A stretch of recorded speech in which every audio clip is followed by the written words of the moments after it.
Halid, hvala za vsako pesem, za vsako besedo, dejanje. Hvala, počivaj v miru.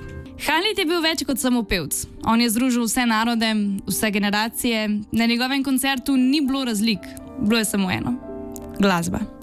In novica, da ga ni več med nami, je pretresla absolutno vse. Ogromno sporočil ste pustili tudi na našem Instagram profilu. Nika recimo je napisala: na njegove pesmi me veže ogromno spominov. Prvi poljubac še, ko sem imela fanta iz Sarajeva in sem Halida končno poslušala v živo.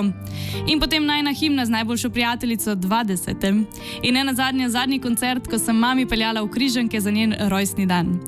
Halidove pesmi niso samo pesmi, so zapuščina mladim, kako ljubiti, spoštovati, uživati. So spomini, ki bodo ostali zavedno. Halid, naj ti bo lahka zemlja.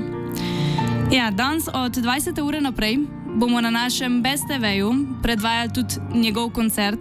Za vse, ki si želite obuditi spomine in tudi za vse, ki mogoče niste uspeli tega doživeti.